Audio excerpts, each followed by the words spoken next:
ದಿನ ಬೆಳಗ್ಗೆ ಇದ್ದರೆ ಮಾರ್ಕೆಟ್ ಕೆರಡೆ ಬೀಳ್ತಾ ಇತ್ತು. ಸೊ ಇವಾಗ ಮಾರ್ಕೆಟಲ್ಲಿ ಆಪ್ಷನ್ಸಲ್ಲಿ 2 ಥರ ಇದೆ, ಒಂದು ಕಾಲ್ ಮತ್ತು ಪುಟ್. ಆ ಮೂಮೆಂಟಲ್ಲಿ ನಾನು ಮಾರ್ಕೆಟ್ ಬೀಳಬೇಕಾದ್ರೆ ನನ್ನ 10,000 ರೂಪಾಯಿ ಕ್ಯಾಪಿಟಲ್ನ ನಾನು ಅದನ್ನು 3 ಲಕ್ಷದ ತನಕ ತೊಗೊಂಡೋಗಿದ್ದೆ.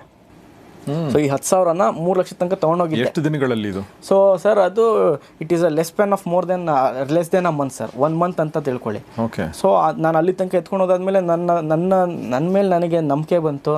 ಸೊ ಅಲ್ಲಿ ನಾನು ವಾಪಸ್ ದುಡ್ಡು ಮಾಡ್ಬೋದು, ನಾನು ದುಡಿಬೋದು, ಅತಿ ಬೇಗ ನಾನು ಶ್ರೀಮಂತನಾಗ್ಬೋದು ಅನ್ನೋದು ಈ ಒಂದು ಮೈಂಡ್ಸೆಟ್ ಬಂತು.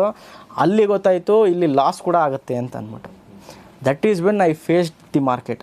ಸೊ ಆವಾಗ ಲಾಸ್ ಆಗಬೇಕಾದ್ರೆ ನನ್ನ ಕ್ಯಾಪಿಟಲ್ ವೈಪೌಟ್ ಆಯಿತು. ಸೊ ಅಲ್ಲಿ ಏನಕ್ಕೆ ಲಾಸ್ ಆಯಿತು ಎಲ್ಲದ್ರ ಮೇಲೂ ಫೋಕಸ್ ಮಾಡಿದಾಗ ನಾನೇನು ಪಾಠ ಕಲಿತೆ ಅಂತ ಕೇಳಿದ್ರೆ, ನಾನು ಶುರುವಲ್ಲೇ ನಾನು ದುಡಿಬೇಕು ಅಂತ ಹೋದೆ, ಕಲಿಬೇಕು ಅಂತ ಹೋಗಲಿಲ್ಲ. ಸೊ ಪ್ರತಿಯೊಬ್ಬ ಬಿಗಿನರು ಇದೇ ಒಂದು ತಪ್ಪು ಮಾಡ್ತಾರೆ. ಸೊ ಪ್ರತಿಯೊಂದು ಟ್ರೇಡರು ಈ ಒಂದು ತಪ್ಪನ್ನ ಮಾಡ್ತಾರೆ. ಏನಕ್ಕೆ ಅಂತ ಕೇಳಿದ್ರೆ, ಫಸ್ಟೇ ಅವರು ದುಡಿಬೇಕು ಅಂತ ಹೋಗ್ತಾರೆ ಹೊರತು ಕಲಿಬೇಕು ಅಂತ ಹೋಗೋದಿಲ್ಲ. ಎಲ್ಲಿ ಕಲಿಕೆ ಇದೆ ಅಲ್ಲಿ ಖಂಡಿತವಾಗ್ಲೂ ದುಡಿಮೆ ಇದ್ದೇ ಇರುತ್ತೆ. ಸೊ ಇದು ಒಂದು ಇಂಪಾರ್ಟೆಂಟ್ ಪಾಯಿಂಟ್. ಇದನ್ನು ನಾನು ಕಲ್ತ್ಕೊಂಡಾದಮೇಲೆ ಸತತವಾಗಿ 5 ವರ್ಷದಲ್ಲಿ ಒಂದು ಒಳ್ಳೆ ಅಮೌಂಟ್ನ ಸ್ಟಾಕ್ ಮಾರ್ಕೆಟಲ್ಲಿ ಪ್ರಾಫಿಟ್ ಮಾಡಿದ್ದೀನಿ. ಸೊ ಪ್ರತಿ ವರ್ಷವೂ 1 ಕೋಟಿಗಿಂತ ಹೆಚ್ಚು ಲಾಭ ಮಾಡ್ತೀನಿ ಸ್ಟಾಕ್ ಮಾರ್ಕೆಟಲ್ಲಿ. ನನ್ನ ಹೈಯೆಸ್ಟ್ ಪ್ರಾಫಿಟ್ ಬಂತು ಒಂದು ಶೇರಲ್ಲಿ ಆಲ್ಮೋಸ್ಟ್ ಒಂದು 30 to 40 ಲ್ಯಾಕ್ಸ್ ಪ್ರಾಫಿಟ್ ಇತ್ತು.